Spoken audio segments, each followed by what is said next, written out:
غور کیجئے میرے ساتھیوں، سمندر کا اندھیرا، مچھلی کے پیٹ کا اندھیرا، اور اس کے بعد رات کا اندھیرا، تین اندھیروں میں مچھلی کے پیٹ میں یونس علیہ السلام اللہ تعالیٰ کو پکار رہے ہیں۔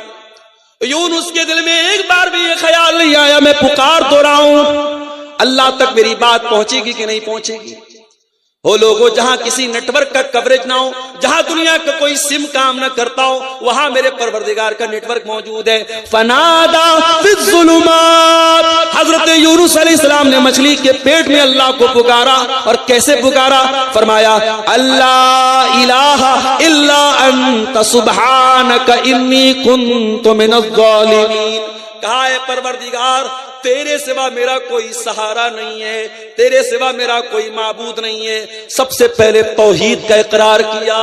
او گنڈا پہننے والوں، او تعویذ پہننے والوں، او قبروں پر سجدہ کرنے والوں، او پیروں کے آگے سجدہ کرنے والوں، تم کس منہ سے اپنے آپ کو مسلمان کہتے ہو؟ تم کس منہ سے نماز میں ایاک نعبد و ایاک نستعین کہتے ہو؟ تمہاری یہ مکاری تمہارے منہ پر مار دی جائے گی، تمہاری یہ دھوکہ دڑی تمہارے منہ پر مار دی جائے گی۔ ارے مسلمان تو توحید کا علمبردار ہوتا ہے، مسلمان اللہ کے سوا کسی اور کو مشکل کشا نہیں مانتا ہے، کسی اور کو حاجت روا نہیں مانتا ہے۔ یونس علیہ السلام نے سب سے پہلے اللہ کی توحید کا اقرار کیا، لا الہ الا انت، اے اللہ تیرے سوا میرا کوئی معبود نہیں ہے، کوئی سہارا نہیں ہے۔ سبحانک، اے اللہ میں اپنی غلطی کو مانتا ہوں، میں اپنی خطا کو مانتا ہوں، اے اللہ تو پاک ہے، میری خطا تھی، میری غلطی تھی۔ سبحانک انی کنت من الظالمین، اے اللہ مجھ سے غلطی ہو گئی، میں نے ظلم کیا، میں نے اتیاچار کیا، میں تیری اجازت کے بغیر اپنی قوم کو چھوڑ کے چلا گیا، اے اللہ مجھے معاف کر دے۔ یہ یونس علیہ السلام کی دعا ہے، کتنی پیاری دعا ہے، اس میں اللہ کی توحید کا بھی اقرار ہے، اللہ کی تسبیح بھی بیان ہو رہی ہے، اور اپنے گناہ کا، اپنی غلطی کا اعتراف بھی ہو رہا ہے۔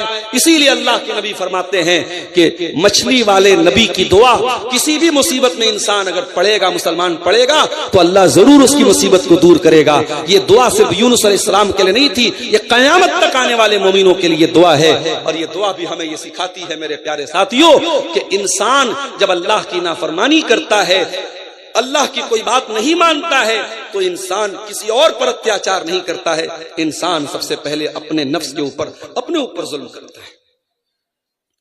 اور آگے بڑھیے، نبی کے دور میں ایک توبہ کا واقعہ آپ کو سناتا ہوں۔ جنگ تبوک کا موقع ہے، مدینہ سے 700 کلومیٹر کا لمبا سفر کرنا ہے، مئی اور جون کا مہینہ ہے، کھجوریں پک چکی ہیں، بس فصل کو کاٹنا باقی ہے۔ نبی اکرم نے اعلان کیا میں تبوک کی طرف جانا ہے۔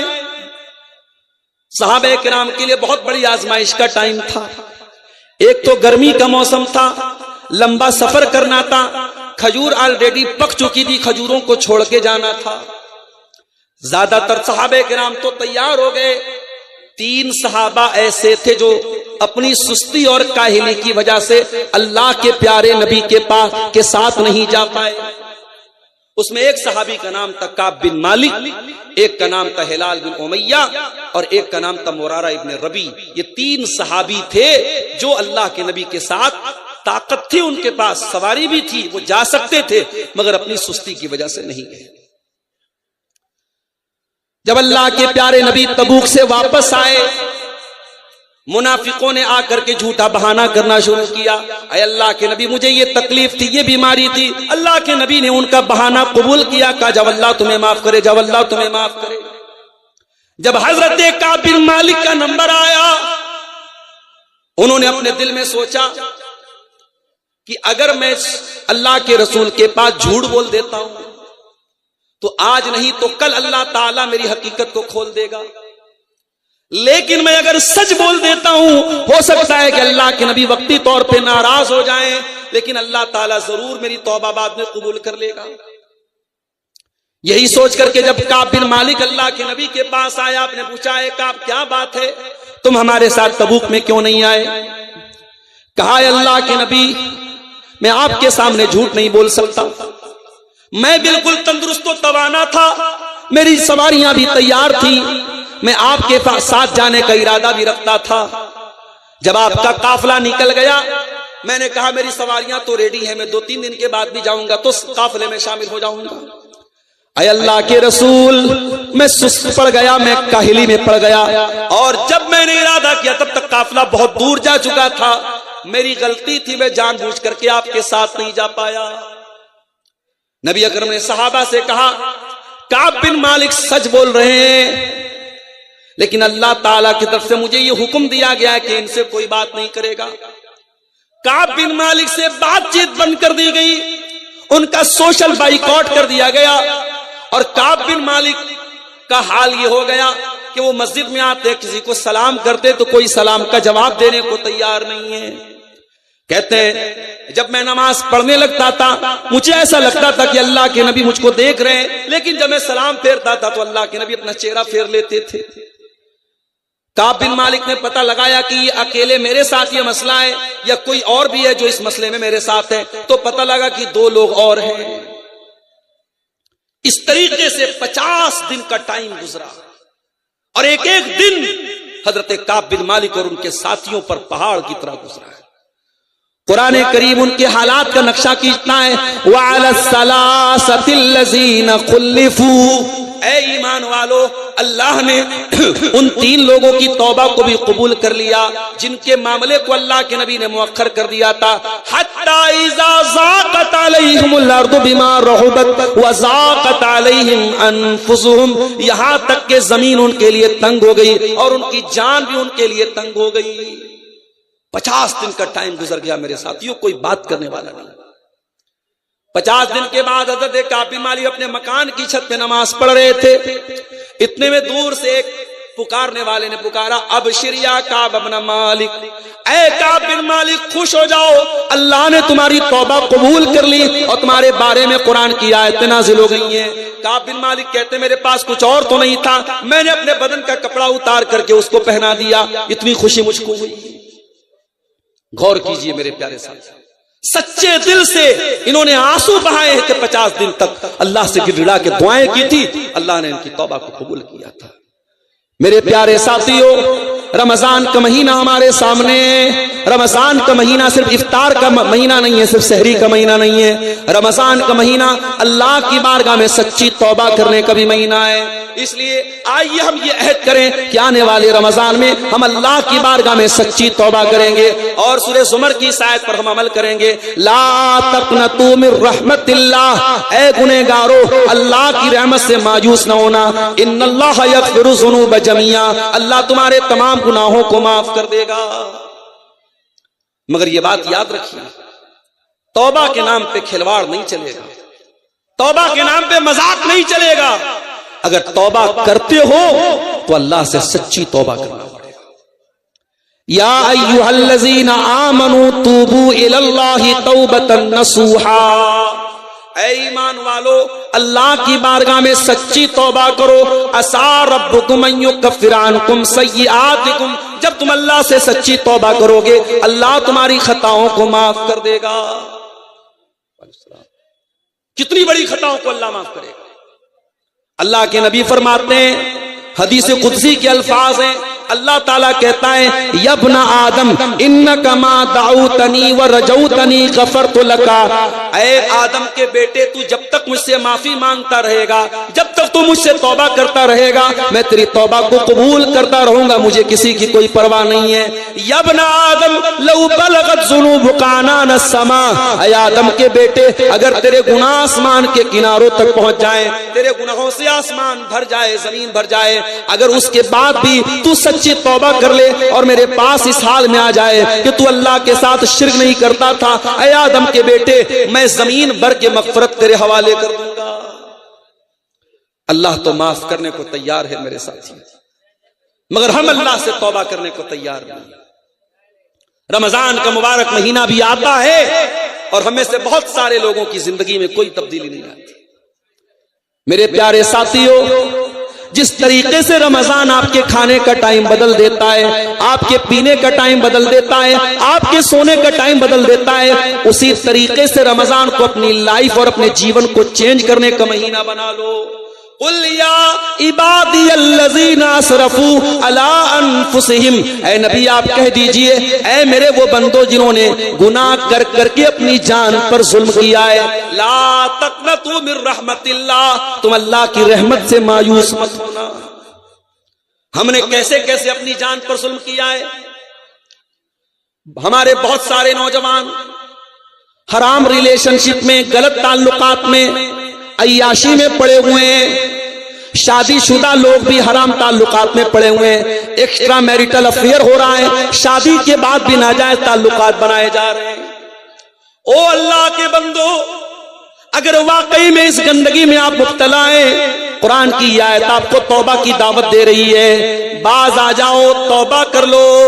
دنیا میں زنا کرنے کے بعد بھی اگر آپ کو پتھر نہیں مارے جا رہے ہیں، کوڑے نہیں لگائے جا رہے ہیں، تو اس کو اللہ کی طرف سے ایک مہلت سمجھ لو، ایک ڈھیل سمجھ لو، اور اللہ کی ڈھیل کا ناجائز فائدہ نہ اٹھاؤ، ورنہ جس دن اللہ کی رسی ٹائٹ ہوگی، اللہ کس طریقے سے اپنا عذاب دے گا تم سوچ نہیں سکتے۔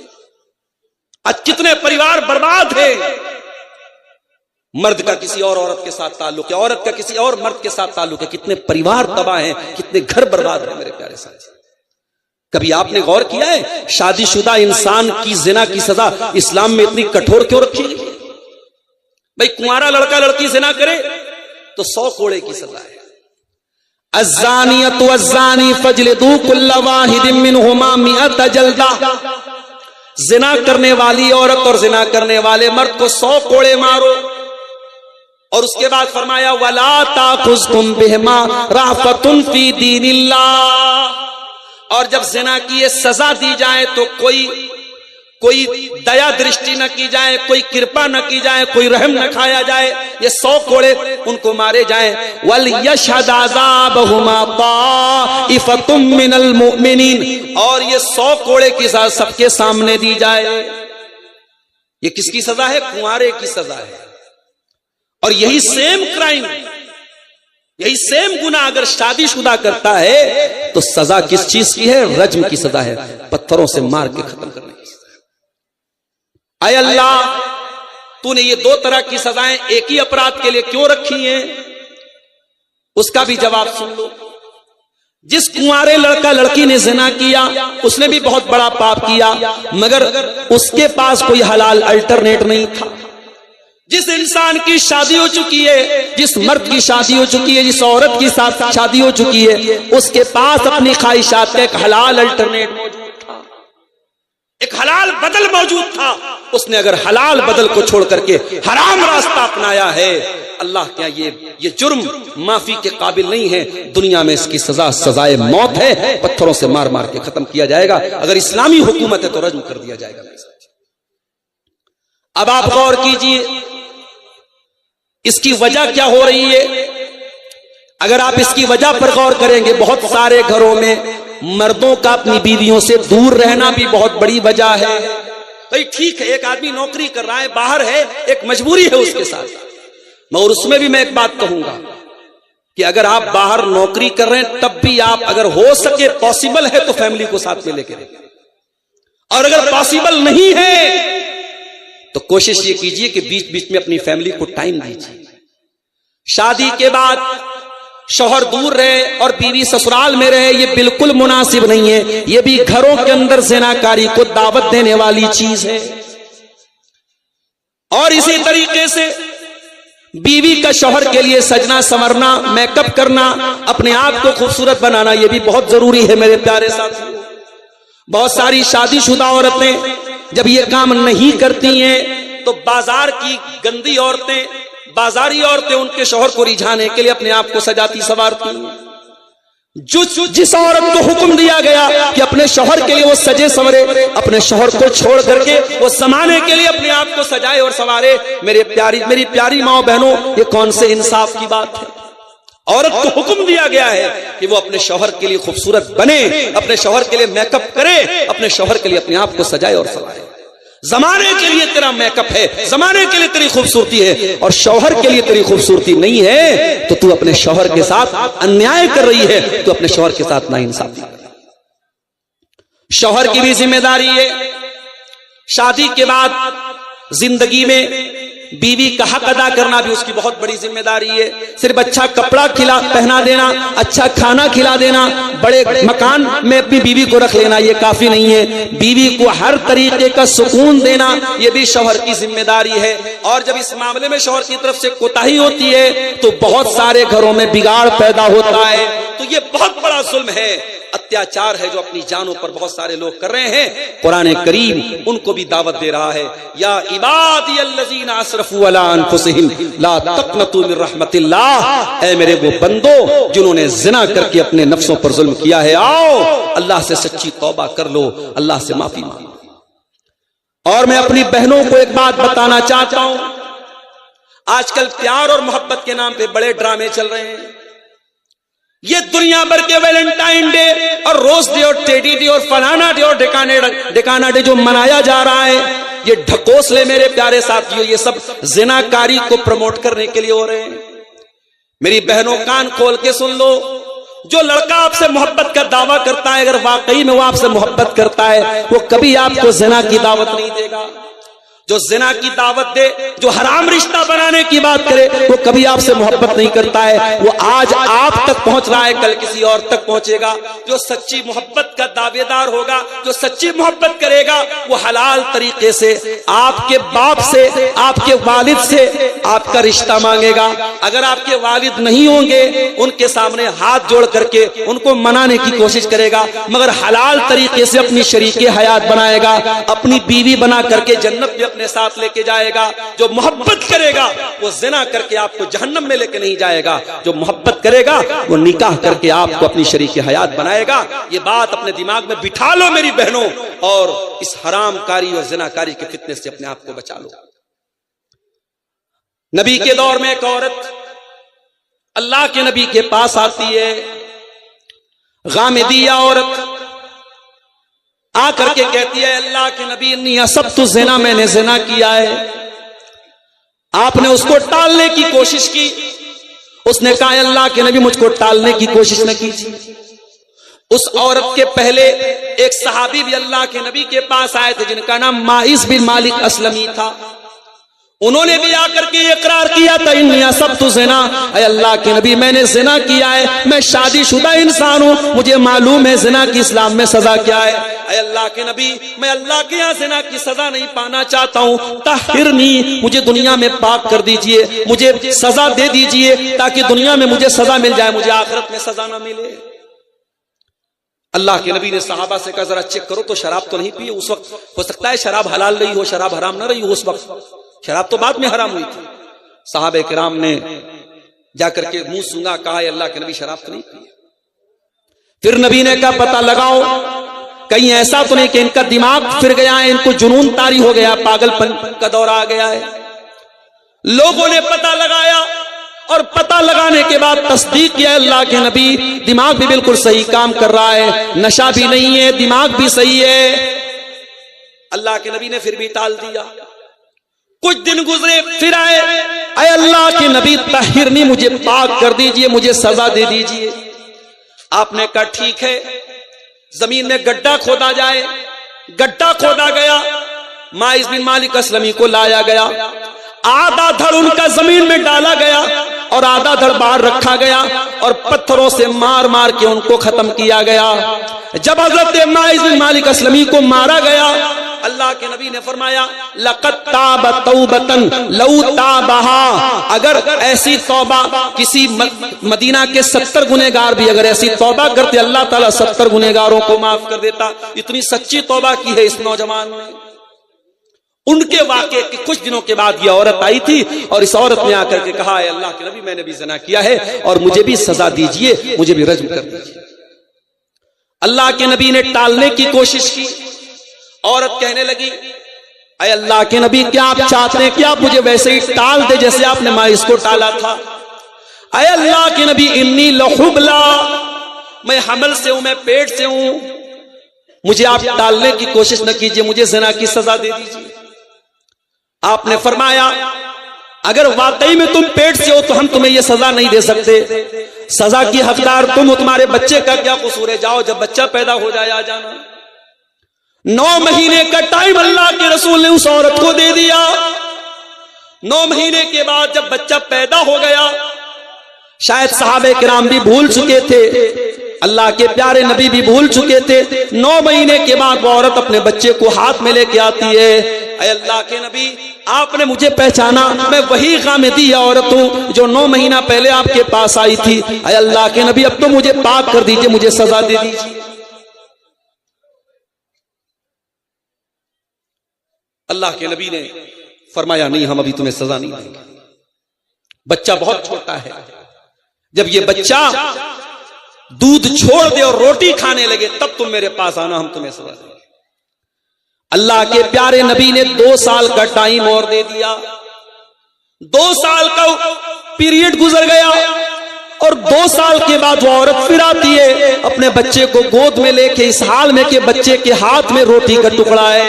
اے اللہ کے نبی اب تو مجھے زنا کی سزا دے دیجئے، اب تو مجھے پاک کر دیجئے۔ اے اللہ کے نبی میرا بچہ روٹی کھانے لگا، دودھ چھوڑ دیا۔ او لوگوں، آج دنیا کی عدالتیں اپرادھیوں کو بچانے کا کام کرتی ہیں۔ آج اپرادھی اپنے آپ کو بچانے کے لیے جھوٹے گواہ لاتا ہے، جھوٹا ثبوت لاتا ہے۔ یہ کون سی عدالت ہے؟ یہ کون سی عدالت ہے جہاں اپرادھی کو بار بار بھاگنے کا موقع دیا جا رہا ہے، بار بار چھوڑا جا رہا ہے، مگر اپرادھی خدا کے کہتا ہے اے اللہ کے نبی مجھے زنا کی سزا دے دیجئے، مجھے پاک کر دیجئے۔ آپ نے فرمایا ٹھیک ہے، بچے کو ایک مسلمان کے حوالے کیا گیا۔ اس سے یہ بھی پتا چلا کہ اگر ولد الزنا کوئی زنا کا بچہ ہے، زنا سے پیدا ہوا بچہ ہے، تو اس کی پرورش بھی مسلمانوں کی سوسائٹی میں ہوگی۔ ایسا نہیں اس بچے کا کوئی قصور نہیں، وہ بچہ اپنے تمام جو ایک انسانی حقوق ہے وہ اس کو دیے جائیں۔ آپ نے زمین میں گڈھا کھودنے کا حکم دیا، گڈھا کھودا گیا، عورت کو گڈھے میں ڈالا گیا، پورے بدن کو چادر سے لپیٹ کر کے تاکہ بے پردگی نہ ہو۔ پتھروں سے مارا جانے لگا، جب پتھر مارے جانے لگے عورت کے بدن سے خون کا پھوارا نکلا، خون کے چھینٹے نکلے، اور خون کے کچھ چھینٹے حضرت خالد بن ولید کے کپڑوں پر پڑ گئے۔ خالد بن ولید کے منہ سے غصے کے مارے کچھ کلمات نکلے کہ پتہ نہیں کیسی عورت کا کپڑا کیسی عورت کا خون میرے کپڑے پر پڑ گیا۔ جب اللہ کے پیارے نبی نے حضرت خالد کو اس طریقے کے الفاظ استعمال کرتے ہوئے دیکھا، آپ نے فرمایا محلن یا خالد، اے خالد خبردار اپنی زبان کو لگام دو، لقد تابت توبتن لو تابعا صاحب محسن لغفر لہ۔ اے خالد اس عورت نے اتنی سچی توبہ کی ہے، اگر کوئی ڈاکو بھی توبہ کرتا تو اس کی توبہ اللہ قبول کر لیتا۔ یہ نبی کے دور میں سچی توبہ کے واقعات تھے میرے ساتھ۔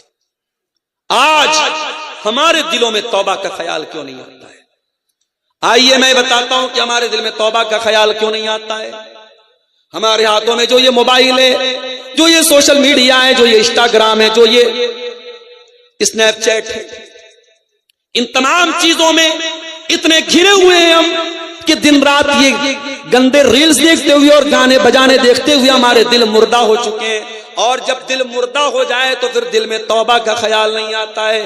اسی لیے قرآن کہتا ہے ثم قست قلوبکم من بعد ذلک فہی کالحجارۃ او اشد قسوا۔ اے گنہگارو جب تم گناہ کرتے ہو، جب تم پاپ کرتے ہو تو تمہارے دل پتھروں سے بھی زیادہ کٹھور ہو جاتے ہیں۔ جب دل گناہ کرتا ہے تو دل گناہ کرتے کرتے پتھروں سے بھی زیادہ کٹھور ہو جاتا ہے۔ ابھی بنارس میں شب برات کے تہوار کو منایا گیا بڑی دھوم دھام سے، اور ایک ویڈیو، میں شب برات والے دن اتفاق سے نہیں تھا بنارس میں، ایک ہمارے بھائی نے ایک ویڈیو بھیجا، قبرستان کا فوٹو، بنارس کے قبرستان کا فوٹو دیکھ کے لگ ہی نہیں رہا تھا یہ قبرستان ہے، ایسا لگ رہا تھا کوئی شادی کا کوئی میرج ہال ہے، کوئی شادی ہو رہی ہے۔ صاحب تمام قبروں پر بڑے بڑے پھول کی مالائیں پڑی ہیں اور پورا پھول سے سجایا گیا ہے، یہ ابا کی قبر ہے، یہ اماں کی قبر ہے، یہ فلانے کی قبر ہے، پورے قبرستان کو سجایا گیا ہے۔ اس قدر کٹھور دل ہو چکے ہیں ہم اور آپ کہ آج قبرستان جیسی جگہ پر بھی موت یاد نہیں آتی ہے۔ آج قبرستان کو بھی میرج ہال کی طرح سجایا جا رہا ہے۔ میرے پیارے بھائیوں، اس دل کو نرم کرو، اس دل کی کٹھورتا کو دور کرو، تب جا کر کے توبہ کا خیال آئے گا۔ اور یہ بھی سن لو، اگر اللہ سے سچی توبہ کرنا چاہتے ہو تو 4 کام کرنا پڑے گا۔ پہلا کام، اپنے گناہ پر ندامت کا احساس ہونا چاہیے۔ دل میں یہ خیال ہونا چاہیے کہ ہاں میں نے یہ غلط کیا، میں نے گناہ کیا، میں نے پاپ کیا. دوسرا کام، آئندہ اس گناہ کو نہ کرنے کا پکا ارادہ ہونا چاہیے. اور تیسرا کام، اس گناہ کو آن دا اسپاٹ فوراً چھوڑ دینا چاہیے. اگر آج تک آپ نماز نہیں پڑھتے تھے اور آپ کے دل میں توبہ کا خیال آیا ہے تو فجر کی نماز سے آپ کو نماز شروع کرنی پڑے گی. اگر آپ نماز نہیں شروع کرتے تو آپ کی توبہ کا کوئی مطلب نہیں ہے. کوئی شرابی اگر شراب سے توبہ کرنا چاہتا ہے اور توبہ کرنے کے بعد شام کو پھر شراب کی دکان پہ جاتا ہے، اس کی توبہ کا کوئی مطلب نہیں ہے. کوئی حرام ریلیشن شپ میں کوئی لڑکا یا لڑکی پڑا ہوا ہے، پڑی ہوئی ہے، اور وہ توبہ کرنا چاہتا ہے یا توبہ کرنا چاہتی ہے، اور پھر بھی اس لڑکے سے کانٹیکٹ رکھتی ہے، اس لڑکے سے باتیں کرتی ہے، اس لڑکی سے ملاقات کے وعدے کر رہی ہے، اس کا مطلب کہ وہ اپنے آپ کو دھوکہ دے رہی ہے. وہ اللہ تعالیٰ کو نہیں دھوکہ دے رہی، وہ اپنے آپ کو دھوکہ دے رہی ہے. سچی توبہ کا مطلب یہی ہے کہ آپ فوراً اس گناہ کو چھوڑ دیجئے میرے پیارے ساتھی. اور اگر آپ کے گناہ کا تعلق حقوق العباد سے ہے، آپ نے کسی کی زمین پر ناجائز قبضہ کر لیا ہے، کسی کا مال ہڑپ لیا ہے، کسی کے ساتھ کاروبار میں چیٹنگ کیا ہے، کسی کے ساتھ فراڈ کیا ہے، تو چوتھی شرط یہ ہے توبہ کی کہ آپ اس کا حق اس کو دیجئے. زمین لیا ہے تو زمین دے دیجئے، مال لیا ہے تو مال دے دیجئے. اور اگر آپ نے زبان سے تکلیف پہنچائی ہے، گالی دیا ہے، غیبت کیا ہے، چغلی کیا ہے، تو جا کر کے اس سے معافی مانگ لیجئے. یہ چار کام جب تک ہم نہیں کریں گے ہماری توبہ کا کوئی مطلب نہیں ہے میرے پیارے ساتھ. اور اگر دنیا میں ہم نے لوگوں کا حق مار کے اگر ان کا حق نہیں دیا تو یہ بھی سن لو میرے پیارے ساتھیوں کہ قیامت کے دن ہم کو دینا پڑے گا. یہ الگ بات ہے دنیا میں زمین ہڑپ آئے تو زمین دینا پڑے گا، مال لیا ہے تو مال دینا پڑے گا، پیسہ لیا ہے تو پیسہ دینا پڑے گا. لیکن قیامت کے دن کرنسی چینج ہو جائے گی، وہاں مال نہیں ملے گا، وہاں زمین نہیں ملے گی، وہاں آپ کو اپنی نیکیوں سے ہاتھ دھونا پڑے گا.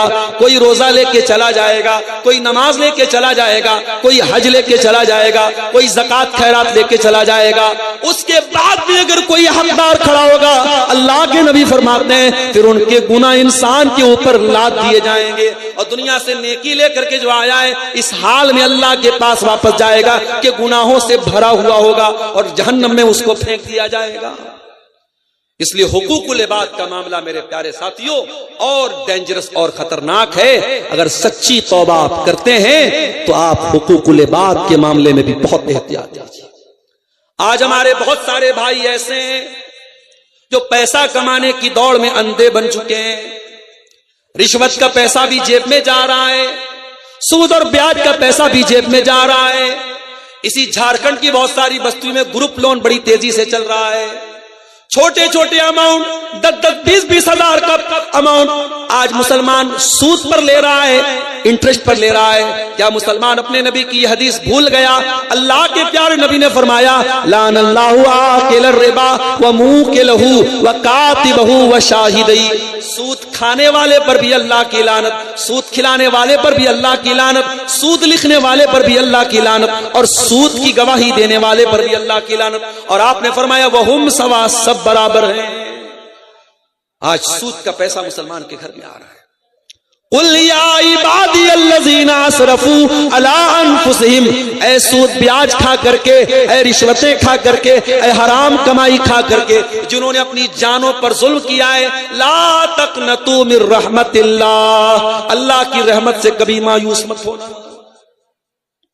اور یہ بھی یاد رکھو توبہ کی بھی ایک ایکسپائری ہے. توبہ کر سکتے ہیں مگر کب تک؟ جب تک موت سامنے نہ آئے. اگر آپ نے موت کو سامنے دیکھ کر کے توبہ کی تو آپ کی توبہ قبول نہیں ہوگی. اللہ کے پیارے نبی فرماتے ہیں ان اللہ یقبل توبۃ العبد ما لم یغرغر، اللہ تعالی بندے کی توبہ کو تب تک قبول کرتا ہے جب تک جان حلق تک نہ آ جائے. آج ہم نہیں جانتے کب ہمارے ساتھ کون سا ایکسیڈنٹ ہو جائے. پرسوں سونا کوڑ کی سرزمین پر پروگرام تھا میرا، رات میں اسی برہیٹ سے ہوتا ہوا میں پٹنہ اور بنارس واپس گیا. ہماری مجبوری تھی، ہم کو جانا تھا، پھر آ جانا تھا. کبھی کبھی رات میں 100 اور 120 کی سپیڈ میں بھی گاڑی چلتی ہے، ڈر بھی لگتا ہے، اور خاص طور سے یہ جو برہروا کا راستہ ہے، پورا پہاڑی کا علاقہ ہے، گاڑی کبھی ڈس بیلنس بھی ہو سکتی ہے، ڈرائیور کی ایک غلطی ہمیں موت کے گھاٹ بھی اتار سکتی ہے۔ میرے پیارے ساتھیوں، یہ حالات آپ کے ساتھ بھی ہو سکتے ہیں، کہیں ایسا نہ ہو کہ کوئی زندگی میں حادثہ آئے اور ہمیں توبہ کرنے کی مہلت بھی نہ ملے، ہمیں توبہ کرنے کی توفیق بھی نہ ملے میرے ساتھی۔ اسی لیے آنے والے رمضان میں سچی توبہ کا ہم سب عزم کریں میرے پیارے ساتھیوں۔ رمضان میں خاص طور سے سحری کے ٹائم، آپ اگر 5 بجے اذان ہو رہی ہے، 4:30 بجے آپ سحری سے فارغ ہو جائیے، آدھا گھنٹہ کا ٹائم آپ کے پاس ہے، بہت بہترین ٹائم ہے، وضو کر لیجئے۔ رات میں اگر آپ نے تراویح اور تہجد نہیں پڑھی ہے تو 2-4 رکعت تہجد پڑھ لیجئے، ٹائم ہے تو پوری 8 رکعت پڑھ لیجئے، اگر 8 رکعت نہیں پڑھ سکتے 2 پڑھ لیجئے، 4 پڑھ لیجئے۔ وہ بڑا پیارا وقت ہے، وہ بڑا سہانا وقت ہے، وہ فجر کے پہلے کا جو وقت ہے، وہ رات کا آخری پہر ہے۔ اس پہر میں، اس وقت میں اللہ کی بارگاہ میں اپنے ہاتھ پھیلا کے اللہ سے اپنے گناہوں کی گڑ گڑا کر کے معافی مانگ لیجئے میرے بھائی، ہم سب مانگ لیں۔ اور اگر آپ کو کچھ کہنا نہیں آتا اللہ سے تو یہ چھوٹی سی دعا جو نبی نے ہمیں سکھائی ہے شب قدر میں پڑھنے کے لیے، وہی دعا پڑھ لینا۔ جب اما عائشہ نے پوچھا ہے اللہ کے نبی ارأیت ان علمت ای لیلۃ لیلۃ القدر، اے اللہ کے نبی اگر مجھے پتا چل جائے کہ کون سی رات لیلۃ القدر کی رات ہے، کون سی رات قدر کی رات ہے، اے اللہ کے نبی میں اس رات میں کیا پڑھوں گی؟ اللہ کے نبی نے بڑی چھوٹی سی دعا سکھائی جو مزدوری کرنے والے مزدور کو بھی یاد ہو سکتی ہے، جو رکشہ چلانے والے کم پڑھے لکھے انسان کو بھی یاد ہو سکتی ہے۔ اللہم انک عفو تحب العفو فاعف عنی، اے اللہ تو معاف کرنے والا ہے، تو معافی کو پسند کرتا ہے، اے اللہ میں بھی تیرا گنہگار بندہ ہوں، تو مجھ کو معاف کر دے۔ یہ دعا میرے پیارے ساتھیوں رمضان کے دن روزانہ پڑھیے، جب موقع ملے تب پڑھیے، اور اس دعا کے اوپر غور کیجئے کہ اس میں آپ اللہ سے کیا کہہ رہے ہیں۔ اللہ کو معافی پسند ہے۔ اگر آپ کے ساتھ کسی نے اتیاچار کیا ہے، اسلام کہتا ہے کہ آپ بدلہ لے سکتے ہیں۔ کوئی آپ کے ایک گال پہ تھپڑ مارتا ہے تو آپ اس کے بھی ایک گال پہ تھپڑ مار سکتے ہیں۔ اسلام کی یہ شکشا نہیں ہے، اسلام کی یہ تعلیم نہیں۔ کوئی آپ کے ایک گال پہ تھپڑ مارے تو آپ دوسرا گال پیش کر دو، یہ اسلام کی تعلیم نہیں ہے۔ اسلام آپ کو بدلہ لینے کی اجازت دیتا ہے، مگر ساتھ میں اللہ تعالیٰ کہتا ہے وَلَمَنْ صَبَرَ وَغَفَرَ فَإِنَّ ذَلِكَ مِنْ عَزْمِ الْأُمُورِ۔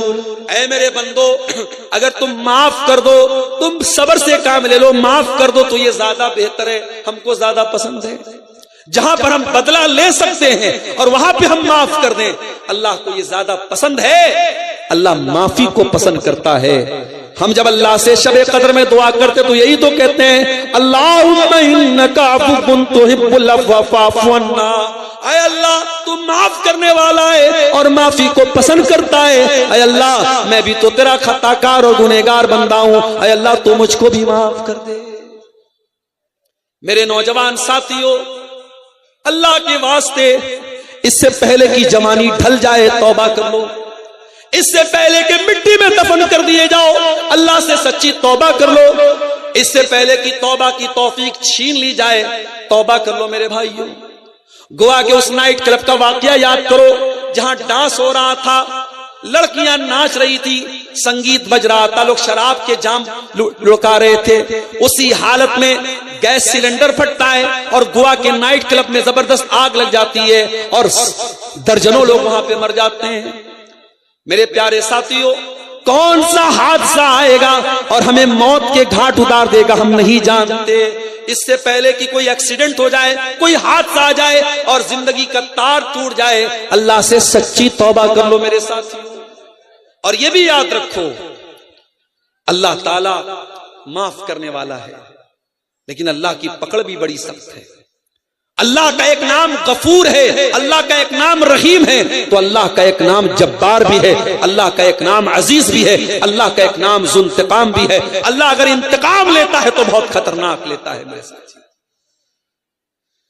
آج کتنے لوگ ایسے ہیں جو لواطت کے گندے کام میں مبتلا ہیں، جو لوط علیہ السلام کی قوم نے گندا کام کیا تھا، مرد کا مرد کے ساتھ جو تعلق بنانے کا گندا کام اس دھرتی پر شروع ہوا تھا، وہ لوط علیہ السلام کی قوم نے شروع کیا تھا۔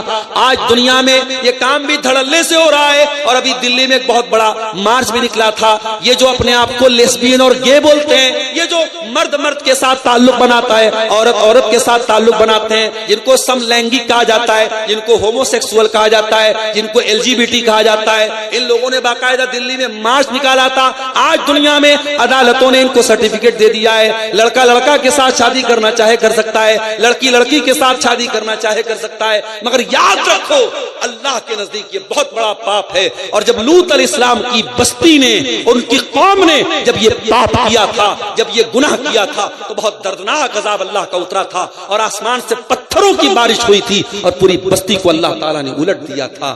میرے پیارے ساتھیوں، اللہ تعالیٰ اگر ڈھیل دے رہا ہے، اس کا مطلب کوئی ظالم یہ نہ سمجھے کہ اللہ کی ڈھیل کا مطلب یہ کہ ہمیں چھوڑ دیا جائے گا۔ اللہ یا تو دنیا ہی میں بہت سخت پکڑ کرے گا، اور دنیا میں نہیں تو آخرت میں تو بہت خطرناک پکڑ ہونے والی ہے۔ میرے ساتھ میرے پیارے ساتھیوں، سورہ زمر کی اس آیت کی روشنی میں آپ کو یہی پیغام دے رہا ہوں، آنے والے رمضان کو توبہ کا مہینہ بنا لو، اور قرآن کی ایک اور آیت بھی اپنے سامنے رکھو، سورہ بقرہ کی وہ آیت جو اللہ کے نبی پر سب سے آخری آیت اتری تھی، جس آیت کے اترنے کے 9 دن کے بعد اللہ کے نبی کا انتقال ہو گیا تھا۔ اس آیت میں اللہ نے ہم سے کیا فرمایا؟ وَاتَّقُوا يَوْمًا تُرْجَعُونَ فِيهِ إِلَى اللَّهِ، اے میرے بندو اس دن سے ڈرو جس دن تم اللہ کے سامنے لوٹائے جاؤ گے۔ ثُمَّ تُوَفَّىٰ كُلُّ نَفْسٍ مَّا كَسَبَتْ، اور اس دن ہر نفس کو اس کے عمل کا پورا پورا بدلہ دیا جائے گا۔ وَهُمْ لَا يُظْلَمُونَ، اور کسی کے ساتھ کوئی ظلم نہیں ہوگا۔ اللہ کی عدالت میں میرے پیارے بھائیوں کسی کے ساتھ کوئی ظلم نہیں ہوگا۔ اللہ کے ترازو پر رائی کے دانے کے برابر بھی اگر کوئی چیز ہوگی وہ تولی جائے گی۔ وَنَزَعُ الْمَوَازِينَ الْقِسْطَ لِيَوْمِ الْقِيَامَةِ، ہم قیامت کے دن انصاف کا ترازو رکھیں گے۔ فَلَا تُظْلَمُ نَفْسٌ شَيْئًا، اور کسی کے ساتھ کوئی ظلم نہیں کیا جائے گا۔ وَإِنْ كَانَ مِثْقَالَ حَبَّةٍ مِّنْ خَرْدَلٍ أَتَيْنَا بِهَا، اور ایک رائی کے دانے کے برابر بھی اگر تم نے کوئی پاپ کیا ہوگا، تم نے کوئی نیکی کی ہوگی، اللہ کے ترازو پر سامنے آ جائے گی۔ وَكَفَىٰ بِنَا حَاسِبِينَ، اور جب ہم حساب لیں گے تو پورا پورا لیں گے۔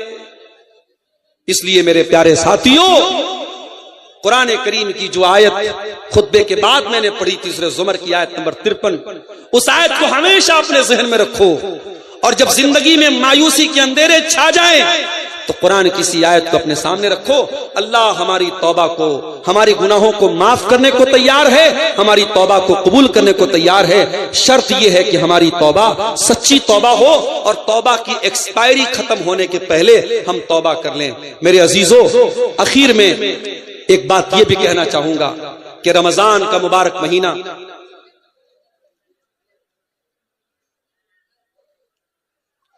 رمضان کا مبارک مہینہ جو چند قدم کی دوری پر شروع ہونے والا ہے، اس مہینے میں اپنے نوجوانوں سے ایک بات کہنا چاہوں گا کہ آپ اللہ کے واسطے اپنے سوشل میڈیا اکاؤنٹ سے تھوڑا دور رہیے۔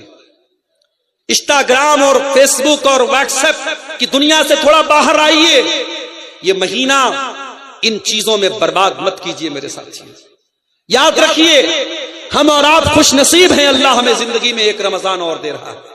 اس رمضان کو اگر ہم سوشل میڈیا میں برباد کر رہے ہیں، اور میں دیکھتا ہوں بہت سارے نوجوانوں کو رمضان کے مہینے میں بھی جیسی تراویح سے پڑھ کے نکلے فوراً واٹس ایپ چیک کر رہے ہیں، انسٹاگرام چیک کر رہے ہیں، اسنیپ چیٹ چیک کر رہے ہیں۔ اللہ کے واسطے ایک مہینے کے لیے سوشل میڈیا سے بالکل سنیاس لے لیجئے، دور رہیے، اور اگر استعمال کر بھی رہے ہیں تو صحیح استعمال کیجئے، مفید استعمال کیجئے۔ اور یہ بات یاد رکھیے، آپ سوشل میڈیا پر جب اکیلے میں بیٹھ کے کوئی غلط چیز دیکھتے ہیں، کوئی گناہ کی چیز دیکھتے ہیں، تو یہ عمل بھی بہت خطرناک عمل ہے میرے ساتھ۔ میں ایک حدیث آپ کو سنانا چاہتا ہوں۔ اللہ کے نبی نے فرمایا کہ میں اپنی امت کے ایسے لوگوں کو بھی جانتا ہوں جو قیامت کے دن پہاڑوں کے برابر نیکیاں لے کر کے آئیں گے، لیکن اللہ تعالیٰ ان کی نیکیوں کو ہوا میں اڑا دے گا۔ صحابہ نے پوچھا ہے اللہ کے نبی وہ کون لوگ ہوں گے؟ آپ نے فرمایا وہ نماز بھی پڑھیں گے، وہ روزہ بھی رکھیں گے، وہ عبادت بھی کریں گے، وَلَكِنَّهُمْ إِذَا خَلَوْا بِمَحَارِمِ اللَّهِ انْتَهَكُوهَا، لیکن جب ان کو تنہائی ملے گی، جب اکیلا پن ملے گا، جب ایکانت میں جائیں گے تو وہ غلط کام کریں گے۔ آج موبائل اور سوشل میڈیا ہماری تنہائیوں کو گناہوں سے آلودہ کر رہا ہے۔ یاد رکھو، آپ نے موبائل پر جتنی بھی غلط چیزیں دیکھی ہیں اور کی ہیں، آپ سارے ثبوت مٹا دیجئے، موبائل سے ساری چیزیں ڈیلیٹ کر دیجئے، مگر اللہ کو سب معلوم ہے، اللہ سے کچھ ڈھکا چھپا نہیں ہے۔ وہ علیم بذات الصدور ہے، وہ دل کی گہرائیوں کو بھی جانتا ہے، وہ دل میں چھپے ہوئے بھید کو بھی جانتا ہے۔ یہ ہمارے سامنے ایک سوال آیا ہے کہ سحری کے لیے مائک میں اعلان کر کے اٹھانا کیا جائز ہے؟ دیکھیے، جائز اور ناجائز پر تو ہم نہیں جائیں گے، ہم ڈائریکٹ یہ تو نہیں بول سکتے کہ یہ عمل ناجائز ہے، مگر یہ عمل اگر اچھا ہوتا، بہتر ہوتا تو نبی کے دور میں ہوتا، صحابہ کے دور میں ہوتا۔ نبی اور صحابہ کے دور میں ایسا نہیں تھا، اور آج مجھے ایسا لگتا ہے کہ ہمیں اس کی کوئی ضرورت بھی نہیں ہے۔ آج الحمدللہ سب کے گھر میں موبائل ہے، الارم لگا ہوا ہے، اور ہم کو معلوم ہے کہ فجر کی اذان اتنے بجے ہونی ہے، اس کے پہلے 1 گھنٹہ 2 گھنٹہ پہلے عورتیں سحری کے لیے اٹھ جاتی ہیں۔ اس طریقے سے باقاعدہ کچھ لوگوں کو اعلان کے لیے متعین کرنا یہ مناسب نہیں ہے، بہتر نہیں ہے، اس عمل سے ہمیں پرہیز کرنا چاہیے۔ ایک سوال یہ آیا کہ کیا خواتین سوشل میڈیا کے ذریعے دعوت و تبلیغ کر سکتی ہیں؟ کر سکتی ہیں، مگر بہت احتیاط کے ساتھ، بہت احتیاط کے ساتھ عورتیں سوشل میڈیا کا استعمال دعوت و تبلیغ کے لیے کر سکتی ہیں۔ احتیاط کا مطلب کیا ہے سمجھ لیجیے۔ آج بہت ساری لڑکیاں کیا کر رہی ہیں، یوٹیوب پر وہ تقریریں کر رہی ہیں۔ یوٹیوب جیسا پلیٹ فارم جہاں تمام لوگ سن رہے ہیں، وہاں کسی لڑکی کا اس طریقے، چاہے وہ اسکارف میں ہی کیوں نہ ہو، وہ نقاب ہی میں کیوں نہ ہو، یہ مناسب نہیں ہے۔ اور آج افسوس کے ساتھ کہنا پڑتا ہے، آج بہار اور جھارکھنڈ کے بڑے بڑے بنات کے ادارے چل رہے ہیں، اور وہاں جوان جوان لڑکیوں سے سالانہ پروگرام میں باقاعدہ ایکشن کے نام پہ ان سے حرکتیں کروائی جا رہی ہیں۔ یعنی آپ ڈانس کا نام ایکشن رکھ دیجئے تو کیا وہ جائز ہو جائے گا؟ اور ابھی ایک صاحب نے مجھے ویڈیو بھیجا، مسجدوں کے اندر بھی یہ کام ہو رہا ہے، یعنی اب مسجدوں کے اندر بھی یہ ناچ گانے کے کام ہوں گے۔ اللہ ہمیں عقل دے میرے پیارے صاحب۔ تو عورتیں تقریر کریں عورتوں کے دائرے میں۔ اگر فیس بک چلا رہی ہیں تو بہت احتیاط کے ساتھ اپنی کوئی فوٹو وہ نہ ڈالیں، اچھی چیزیں، مفید چیزیں، علماء کے بیانات، علماء کی تحریریں، اچھی کتابیں وہ سوشل میڈیا پر شیئر کر سکتی ہیں، اور اپنی فرینڈ لسٹ میں بلا ضرورت کسی غیر محرم لڑکے کو شامل کرنے کی کوشش نہ کریں۔ بہت سارے لڑکے آتے ہیں کہ صاحب میں آپ کو اپنی دینی بہن مانتا ہوں اور آپ کی باتیں بڑی اچھی لگتی ہیں اور آپ بڑا اچھا جو ہے چیزیں شیئر کرتی ہیں، یہیں سے شیطان شروعات کرتا ہے۔ یاد رکھیے، سوشل میڈیا پر جب ایک لڑکا لڑکی چیٹنگ کرتے ہیں تو گویا کہ وہ خلوت اختیار کرتے ہیں، تنہائی اختیار کرتے ہیں، اور اللہ کے نبی کی حدیث ہے کہ جب بھی کوئی لڑکا لڑکی تنہائی اختیار کرتے ہیں تو تیسرا وہاں شیطان ہوتا ہے۔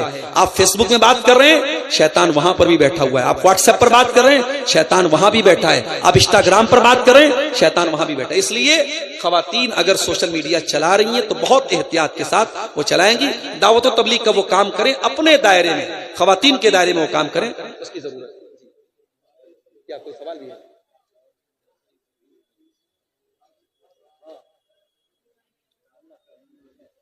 یہ سب سوالات تو بہت عام سے سوالات ہیں، سب کو معلوم ہے۔ روزے کی حالت میں بیوی سے ملنا سب کو معلوم ہے کہ بھائی یہ جائز نہیں ہے، حرام ہے۔ یعنی جن چیزوں کو روزے کی حالت میں منع کیا گیا، کھانا پینا، اس میں یہ چیز بھی شامل ہے۔ اس کے بعد ایک سوال ہے، روزے کی حالت میں منی خارج ہو جائے تو کیا کریں؟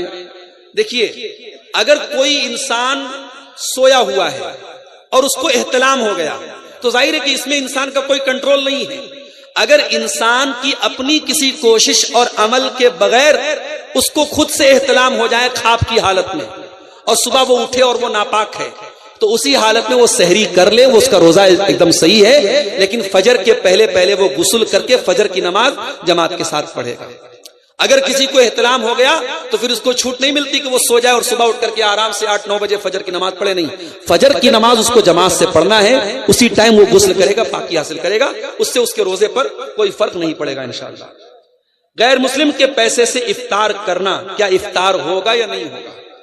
بھائی غیر مسلم کے یہاں جب آپ دعوت کھا سکتے ہیں، عام چیزیں کھا سکتے ہیں تو افطار بھی کر سکتے ہیں، ٹھیک ہے، لیکن اگر کوئی غیر مسلم ایسا ہے جس کے بارے میں ہمیں معلوم ہے کہ اس کی پوری کمائی یا زیادہ تر کمائی حرام کی ہے، تو اس غیر مسلم کے ہاں آپ عام دعوت بھی نہیں کھائیں گے اور افطار بھی نہیں کریں گے۔ اور اگر کوئی غیر مسلم ایسا ہے کہ اس کا کاروبار مکس ہے، وہ اسلام کو تو نہیں مانتے، ان کے یہاں سود بیاج بھی چلتا ہے، ان کے حرام کام بھی ہوتا ہے، لیکن اس کا زیادہ تر بزنس حلال چیزوں کا ہے، تو اس کے یہاں عام دعوت بھی آپ کھا سکتے ہیں اور اس کے یہاں افطار بھی کر سکتے ہیں۔ مگر کوشش یہ کیجئے کہ افطار اپنے مسلمان بھائی کے یہاں کیجئے، تاکہ آپ کو دعوت کھانے کا فائدہ مل جائے اور اس کو روزے دار کو افطار کرانے کا ثواب مل جائے۔ غیر مسلم کو دنیا میں تو اس کی نیکی کا پھل مل سکتا ہے، آخرت میں کوئی پھل نہیں ملے گا، اس لیے بہتر ہے کہ اس کو اوائڈ کیا جائے، لیکن بہرحال جائز ہے، اس میں کوئی گناہ کی بات نہیں۔ میت کے نام سے افطاری کروا سکتے ہیں یا نہیں؟ میت کے نام سے صدقہ کرنے کا ثبوت ملتا ہے، افطاری کا میرے علم میں کوئی ثبوت نہیں ہے، اگر کسی کے علم میں کوئی ثبوت ہو تو مجھے دے دے، میں مان لوں گا، کوئی حدیث نہیں ہے، کوئی دلیل نہیں ہے۔ افطاری ایک الگ نیکی ہے، ایک الگ عبادت ہے، اس کو عام صدقہ کے اوپر ہم قیاس کریں تو یہ مناسب نہیں ہے، اس لیے میت کے نام سے آپ افطاری مت کرائیے۔ اگر کسی بیٹے کو باپ سے بہت محبت ہے، بیٹا لوگوں کو افطار کرائے گا، اس کا ثواب آٹومیٹک باپ کو پہنچے گا، بیٹے کی ہر نیکی کا ثواب باپ کو ملتا ہے، لیکن باپ کے نام سے میت کے نام سے افطاری کروانا یہ ٹھیک نہیں ہے۔ ہاں، میت کے نام سے آپ صدقہ کر سکتے ہیں، غریبوں کو کھانا کھلا سکتے ہیں، مدرسے میں غریب بچوں کو آپ کچھ پیسہ دے سکتے ہیں، کوئی روم وغیرہ بنوا سکتے ہیں، لیکن افطاری ایک خاص عبادت ہے، اس کو میت کے نام سے کرنا یہ ٹھیک نہیں ہے، مناسب نہیں ہے، اس سے ہمیں پرہیز کرنا چاہیے۔ ٹھیک ہے، اللہ تعالیٰ سے دعا ہے رب العالمین ہم سب کو سچی توبہ کرنے کی توفیق عطا فرمائے، رب العالمین ہمارے گناہوں سے ہم سب کو اس ماہ مبارک میں جو چند قدم کی دوری پر ہے ہمیں باز آنے کی اور اپنی بارگاہ میں رجوع کرنے کی توفیق عطا فرمائے۔ ہمارے وہ بھائی جو قرآن سے دور ہیں، اللہ رب العالمین انہیں قرآن سے اپنا تعلق جوڑنے کی توفیق عطا فرمائے۔ ہمارے وہ نوجوان بھائی اور بہن جو کسی قسم کے غلط کام میں مبتلا ہیں، اللہ تعالیٰ ان کو اپنی تمام خطاؤں اور غلطیوں سے نکل کر کے اللہ کی بارگاہ میں سچی توبہ کی توفیق عطا فرمائے۔ جب تک ہم دنیا میں زندہ رہیں، اسلام پر زندہ رہیں اور ہمارا خاتمہ ایمان پر ہو، آمین۔ وآخر دعوانا ان الحمدللہ رب العالمین، والسلام علیکم ورحمۃ اللہ وبرکاتہ۔ کیجیے گا اس لفظ کیوں، قل یا عبادی الذین اسرفوا علی انفسہم لا تقنطوا من رحمت اللہ۔ اے نبی، آج آپ کو نمازیوں سے نہیں بولنا ہے، تہجد پڑھنے والوں سے آپ کو خطاب نہیں کرنا ہے، روزہ رکھنے والوں سے آپ کو خطاب نہیں کرنا ہے۔ اے نبی، آج آپ کو ان لوگوں سے خطاب کرنا ہے، ان لوگوں سے بولنا ہے جو بہت بڑے بڑے گناہ کر چکے ہیں، بہت بڑے بڑے پاپ کر چکے ہیں، کوئی شراب کے نشے میں دھت ہے، کوئی زنا کر چکا ہے، کوئی حرام کاروبار کر چکا ہے، کوئی کسی غلط کام میں مبتلا ہے۔ اے دنیا کے پاپیو، اے دنیا کے گنہگارو، اے گناہ کر کر کے، پاپ کر کر کے، جنہوں نے اپنی جان کے اوپر انیائے کر رکھا ہے، جنہوں نے اپنی جان پر اتیاچار کر رکھا ہے، جنہوں نے اپنی جانوں پر ظلم کر کے رکھا ہے۔ اچھا، اللہ نے ڈائریکٹ یوں کیوں نہیں بولا؟ اے نبی، آپ گنہگاروں سے بول دیجیے۔ اللہ نے گنہگاروں کو بھی یہ حوصلہ دیا، اے گنہگاروں، تم جتنا بھی گناہ کر لو، تم اللہ کی بندگی سے باہر تو نہیں نکل سکتے۔ پاپ کرتے کرتے زمین تمہارے پاپوں سے بھر جائے، لیکن تم اس زمین کے کنارے سے باہر تو نہیں نکل سکتے، تمہیں گھوم پھر کر کے آنا تو اسی دھرتی پر ہے، اسی زمین پر ہے۔ اے میرے گنہگار بندو، سب کے بعد تم میرے بندے ہو، میں تمہیں اپنا بندہ مانتا ہوں۔ ہائے میرے رب، تو کتنا کریم ہے، جو تیرے ساتھ شرک کر رہے تو ان کو بھی اپنا بندہ کہہ رہا ہے، جو تجھے گالیاں دے تو ان کو بھی اپنا بندہ کہہ رہا ہے، جو تیری دھرتی پر زنا کر رہے ہیں اے اللہ تو ان کو بھی اپنا بندہ کہہ رہا ہے۔ آج بیٹا باپ کی شان میں بدتمیزی کر دے، باپ بیٹے کو گھر سے نکال دیتا ہے، بیٹی ماں کے ساتھ زبان چلا دے، ماں بیٹی سے بات تک نہیں کرتی ہے۔ اے اللہ تو کتنا حلیم ہے، تو کتنا کریم ہے، اے اللہ تیری رحمتوں کا کوئی ٹھکانہ نہیں، تو گنہگاروں کو بھی اپنا بندہ کہہ رہا ہے۔ اے اللہ تیری محبت پر قربان جاؤں، تو بندہ کہہ کے مخاطب کر رہا ہے، قل یا عبادی الذین اسرفوا، اے میرے وہ بندو جنہوں نے گناہ کر کر کے اپنی جانوں کے اوپر ظلم کیا ہے۔ ایک نقطہ یہ بھی ملا، گناہ کر کے ہم دوسروں کا نقصان تو بعد میں کرتے ہیں، پہلے تو اپنا نقصان کرتے ہیں۔ او لوگو تم کبھی گناہ کر کے یہ نہ سوچنا ویلنٹائنس ڈے پر بہت سارے زنا ہوئے ہوں گے، بہت سارے ہوٹل کے کمرے آباد ہوئے ہوں گے، بہت سارے بدکاری کے کام ہوئے ہوں گے، وقتی طور پر چند منٹوں کے لیے، چند گھنٹوں کے لیے لوگوں کو مزہ آیا ہوگا، لیکن یاد رکھو میرے پیارے ساتھیوں، گناہ کی نحوست انسان کے جسم کے اوپر بھی پڑتی ہے، انسان کی ذات پر بھی پڑتی ہے، انسان کے بال بچوں پر بھی گناہ کا اثر پڑتا ہے، انسان کی صحت پر بھی گناہ کا اثر پڑتا ہے، انسان کی سواری پر بھی گناہ کا اثر پڑتا ہے، انسان کی روزی روٹی پر بھی گناہ کا اثر پڑتا ہے۔ گناہ وقتی طور پہ آپ کو مزہ دے سکتا ہے، لیکن گناہ پرماننٹلی، دائمی طور پر گناہ نقصان ہی دے کر کے جائے گا۔ ہم جن کی اولاد آدم علیہ السلام، ذرا قرآن میں ان کا واقعہ اٹھا کے دیکھیے۔ آدم علیہ السلام کو اللہ تعالیٰ نے جنت میں رکھا، اور اللہ نے آدم اور حوا دونوں سے کہا کہ تمہیں جو کھانا ہے کھا لو، وَلَا تَقْرَبَا هَذِهِ الشَّجَرَةَ فَتَكُونَا مِنَ الظَّالِمِينَ، اے آدم اے حوا اس پیڑ کے قریب نہ جانا ورنہ تم ظالم بن جاؤ گے۔ آدم اور حوا ایسا تو نہیں کہ نادان تھے، نہ سمجھ تھے، جنت میں سب کچھ ان کو مل رہا تھا، بڑی آرام کی زندگی چل رہی تھی۔ شیطان کو پتا تھا بہت آسان تو نہیں آدم کو بہکانا، بہت آسان تو نہیں حوا کو بہکانا، لیکن شیطان کو یہ بھی پتا تھا کہ اللہ والوں کو اللہ کا نام لے کے جلدی بیوقوف بنایا جا سکتا ہے، دینداروں کو دین کے نام پہ آسانی سے بیوقوف بنایا جا سکتا ہے۔ اسی لیے شیطان آدم کے پاس آیا، حوا کے پاس آیا اور کہا کہ اے آدم اے حوا جس پیڑ کے قریب جانے سے تم کو اللہ نے منع کیا ہے وہ تو شجرۃ الخلد ہے، وہ تو امرت کا پیڑ ہے، اس کو کھا لو گے تو ہمیشہ ہمیش رہو گے۔ اچھا ایک بات ہے، آدم علیہ السلام کو شیطان نے جب بہکانے کی کوشش کی تو لالچ کیا دلایا کہ اے آدم ہمیشہ رہو گے۔ اس کا مطلب کہ انسان کو لائف میں کوئی چیز ملے اور وہ پرماننٹلی ملے، ہمیشہ ملے، یہ انسان کی نیچرل خواہش ہے، فطری خواہش ہے۔ آدم علیہ السلام کے اندر بھی یہ خواہش تھی، اور شیطان کو پتا تھا کہ یہ جال میں پھینکوں گا تو آدم کو آسانی سے میں اپنے جال میں لے سکتا ہوں۔ کہا اے آدم اے حوا اس پیڑ کو تم کھا لو گے تو ہمیشہ ہمیش تم جنت میں رہو گے۔ وَقَاسَمَهُمَا إِنِّي لَكُمَا لَمِنَ النَّاصِحِينَ، اور شیطان نے جھوٹی قسم بھی کھائی، اللہ کی قسم کھا کے میں کہتا ہوں میں تمہاری بھلائی چاہتا ہوں، میں تمہارا خیر خواہ ہوں۔ جب شیطان نے قسم کھا لی تو ہمارے باپ آدم اور ہماری ماں حوا اس کے دھوکے میں آ گئے۔ فَدَلَّاهُمَا بِغُرُورٍ، شیطان نے دونوں کو اپنے شیشے میں اتار لیا، دونوں کو دھوکے میں ڈال دیا۔ فَلَمَّا ذَاقَا الشَّجَرَةَ بَدَتْ لَهُمَا سَوْآتُهُمَا، اور جیسے ہی دونوں نے اس پیڑ کے پھل کو چکھا فوراً دونوں کے بدن سے کپڑے اتر گئے، دونوں ننگے ہو گئے۔ دیکھو اللہ کی نافرمانی کا نتیجہ دیکھو۔ آدم علیہ السلام اللہ کے نبی ہیں، پہلے انسان ہیں، تمام انسانوں کے باپ ہیں، لیکن جب جس کام سے اللہ نے منع کیا تھا جیسے ہی انہوں نے وہ کام کیا پہلا نتیجہ کیا نکلا؟ ان کے بدن کے کپڑے اتر گئے، دونوں ننگے ہو گئے۔ اچھا جب دونوں ننگے ہو گئے تو یہ نہیں ہوا کہ ننگے ہو کر کے وہ آرام سے رہیں، جیسے ہی وہ ننگے ہوئے فَاتَّفِقَا يَقْصِفَانِ عَلَيْهِمَا مِنْ وَرَقِ الْجَنَّةِ، دونوں جنت کے پتوں کو پکڑ پکڑ کے اپنی شرمگاہ کو ڈھانپنے لگے۔ دونوں کو ننگا رہنا بالکل بھی پسند نہیں تھا۔ او دنیا والو، اگر تم واقعی میں آدم کی اولاد ہو اور واقعی میں تم حوا کی اولاد ہو تو خبردار ننگے رہنا کبھی گوارا نہ کرنا، ننگے پن کے قریب نہ جانا، ولگیرٹی کے قریب نہ جانا، اشلیلتا کے قریب نہ جانا۔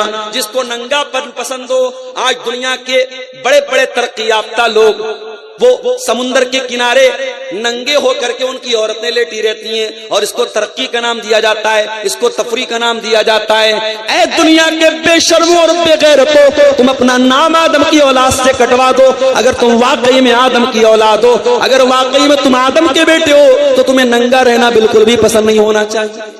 جس کے اندر آدم علیہ الصلوۃ والسلام کی خصلت ہوگی, جو حقیقت میں آدم کا بیٹا کہلانے کے لائق ہے, جو حوا کی بیٹی کہلانے کے لائق ہے, وہ ننگا رہنا کبھی پسند نہیں کرے گا, وہ ننگا رہنا کبھی پسند نہیں کرے گی.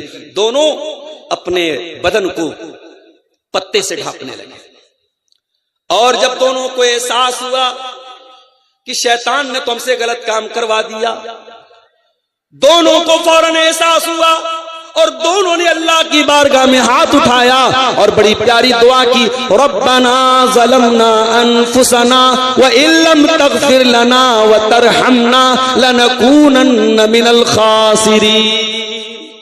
اے اللہ, ہم نے یہ جو غلطی کی ہے, اے اللہ ہم نے اپنی جان پر ظلم کیا ہے, ہم نے اپنے اوپر اتیاچار کیا ہے, اے اللہ ہم نے کسی اور کا کچھ نہیں بگاڑا, ہم نے تو اپنا بگاڑا ہے, ہم نے تو اپنے لیے گڈھا کھود لیا ہے. ربنا ظلمنا انفسنا, اے اللہ تیری نافرمانی کر کے ہم نے بہت بڑا ظلم اپنے اوپر کر لیا ہے.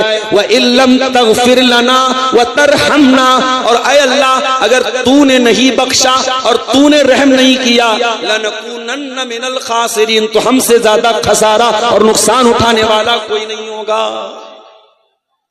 تو پتہ یہ چلا کہ جب انسان گناہ کرتا ہے تو اپنی جان پر ظلم کرتا ہے, اپنے اوپر اتیاچار کرتا ہے.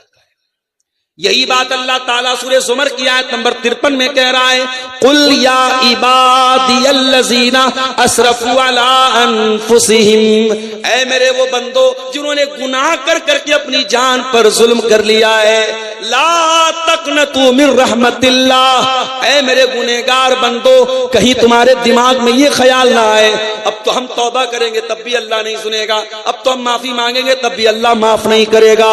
او میرے گنہگار بندو, ایک بار توبہ تو کر کے دیکھو, ایک بار معافی تو مانگ کے دیکھو. لا تقنطوا من رحمت اللہ, اللہ کی رحمت سے کبھی مایوس مت ہونا. ان اللہ یغفر الذنوب جميعا, اللہ تعالیٰ کے یہاں اگر سچی توبہ کر کے جاؤ گے, اللہ کے یہاں کوئی پاپ بڑا نہیں ہے, کوئی گناہ بڑا نہیں ہے, بڑے سے بڑا گناہ اللہ کی رحمت سے بڑا نہیں ہے. اس سے سچی توبہ کرو گے وہ تمہارے سمست پاپوں کو, تمام گناہوں کو معاف کر دے گا. انہ هو الغفور الرحیم, وہ بہت بخشنے والا بہت رحم کرنے والا ہے. قرآن کی آیت دنیا کے ان تمام لوگوں کو ایک آسرا دلاتی ہے, امید دلاتی ہے, حوصلہ دیتی ہے, جو گناہ کر کر کے تھک گئے ہیں, جن کے پاپوں سے دھرتی بھر گئی ہے, جن کے پاپوں کا گھڑا بھر گیا ہے. قرآن کی آیت انہیں توبہ کرنے کی دعوت دیتی ہے. اور قرآن کی آیت یہ بھی بتاتی ہے کہ اے گنہگارو, تم گناہ کر کے اپنے اوپر ظلم کر رہے ہو, اپنے اوپر اتیاچار کر رہے ہو. اللہ کا ایک اور بندہ یونس علیہ السلام, جو اللہ کی اجازت کے بغیر اپنی بستی سے نکل گئے تھے, ان کو اللہ تعالی نے مچھلی کے پیٹ میں پہنچا دیا.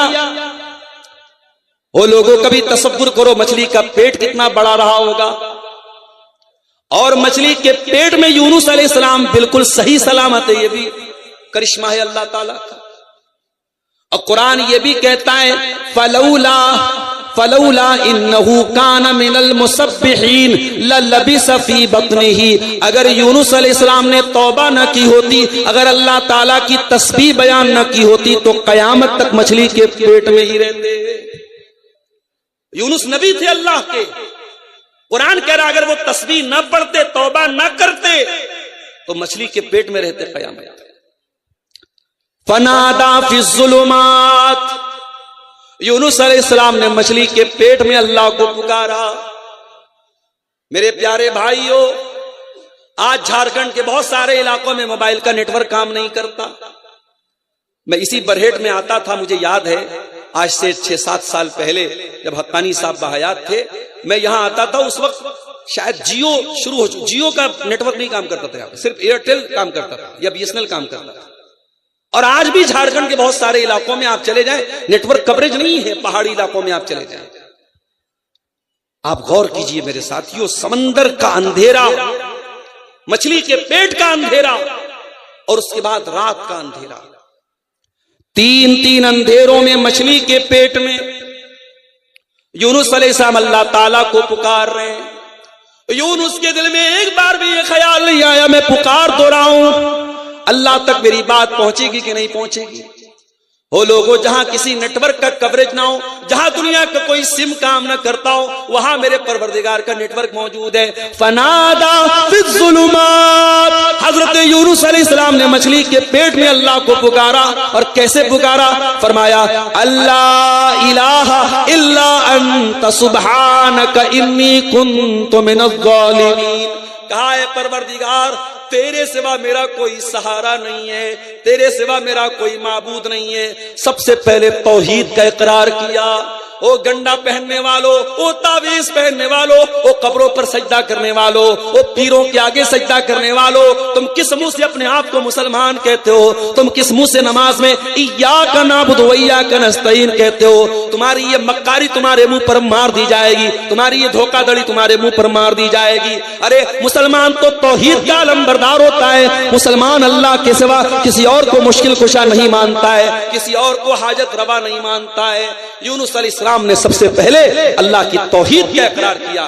لا الہ الا انت، اے اللہ تیرے سوا میرا کوئی معبود نہیں ہے، کوئی سہارا نہیں ہے. سبحانک، اے اللہ میں اپنی غلطی کو مانتا ہوں، میں اپنی خطا کو مانتا ہوں. اے اللہ تو پاک ہے، میری خطا تھی، میری غلطی تھی. سبحانک انی کنت من الظالمین.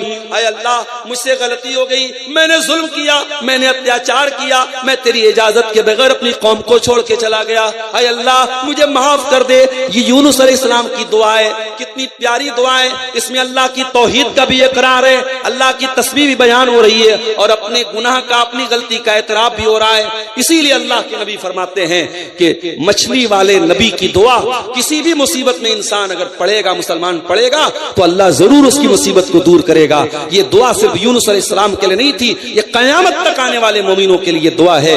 اور یہ دعا بھی ہمیں یہ سکھاتی ہے میرے پیارے ساتھیوں کہ انسان جب اللہ کی نافرمانی کرتا ہے، اللہ کی کوئی بات نہیں مانتا ہے، تو انسان کسی اور پر اتیاچار نہیں کرتا ہے، انسان سب سے پہلے اپنے نفس کے اوپر، اپنے اوپر ظلم کرتا ہے. اور آگے بڑھیے. نبی کے دور میں ایک توبہ کا واقعہ آپ کو سناتا ہوں. جنگ تبوک کا موقع ہے، مدینہ سے 700 کلومیٹر کا لمبا سفر کرنا ہے. مئی اور جون کا مہینہ ہے، کھجوریں پک چکی ہیں، بس فصل کو کاٹنا باقی ہے. نبی اکرم نے اعلان کیا میں تبوک کی طرف جانا ہے. صحابہ کرام کے لیے بہت بڑی آزمائش کا ٹائم تھا. ایک تو گرمی کا موسم تھا، لمبا سفر کرنا تھا، کھجور آلریڈی پک چکی تھی، کھجوروں کو چھوڑ کے جانا تھا. زیادہ تر صحابہ کرام تو تیار ہو گئے. 3 صحابہ ایسے تھے جو اپنی سستی اور کاہلی کی وجہ سے اللہ کے پیارے نبی کے پاس کے ساتھ نہیں جا پائے.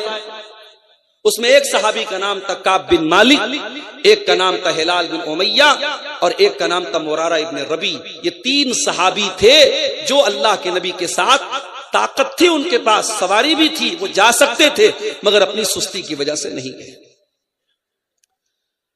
جب اللہ کے پیارے نبی تبوک سے واپس آئے، منافقوں نے آ کر کے جھوٹا بہانہ کرنا شروع کیا. اے اللہ کے نبی مجھے یہ تکلیف تھی، یہ بیماری تھی. اللہ کے نبی نے ان کا بہانہ قبول کیا، کہا جب اللہ تمہیں معاف کرے، جب اللہ تمہیں معاف کرے. جب حضرت کعب بن مالک کا نمبر آیا، انہوں نے اپنے دل میں سوچا کہ اگر میں اللہ کے رسول کے پاس جھوٹ بول دیتا ہوں تو آج نہیں تو کل اللہ تعالیٰ میری حقیقت کو کھول دے گا. لیکن میں اگر سچ بول دیتا ہوں، ہو سکتا ہے کہ اللہ کے نبی وقتی طور پہ ناراض ہو جائیں، لیکن اللہ تعالیٰ ضرور میری توبہ بعد میں قبول کر لے گا. یہی سوچ کر کے جب کعب بن مالک اللہ کے نبی کے پاس آیا، آپ نے پوچھا ہے کعب کیا بات ہے، تم ہمارے ساتھ تبوک میں کیوں نہیں آئے؟ کہا ہے اللہ کے نبی میں آپ کے سامنے جھوٹ نہیں بول سکتا، میں بالکل تندرست و توانا تھا، میری سواریاں بھی تیار تھی، میں آپ کے ساتھ جانے کا ارادہ بھی رکھتا تھا۔ جب آپ کا قافلہ نکل گیا میں نے کہا میری سواریاں تو ریڈی ہیں، میں 2-3 دن کے بعد بھی جاؤں گا تو قافلے میں شامل ہو جاؤں گا۔ اے اللہ کے رسول، میں سست پڑ گیا، میں کاہلی میں پڑ گیا، اور جب میں نے ارادہ کیا تب تک قافلہ بہت دور جا چکا تھا۔ میری غلطی تھی، میں جان بوجھ کر کے آپ کے ساتھ نہیں جا پایا۔ نبی اکرم نے صحابہ سے کہا کعب بن مالک سچ بول رہے ہیں، لیکن اللہ تعالیٰ کی طرف سے مجھے یہ حکم دیا گیا ہے کہ ان سے کوئی بات نہیں کرے گا۔ کعب بن مالک سے بات چیت بند کر دی گئی، ان کا سوشل بائیکاٹ کر دیا گیا، اور کعب بن مالک کا حال یہ ہو گیا کہ وہ مسجد میں آتے کسی کو سلام کرتے تو کوئی سلام کا جواب دینے کو تیار نہیں ہے۔ کہتے ہیں جب میں نماز پڑھنے لگتا تھا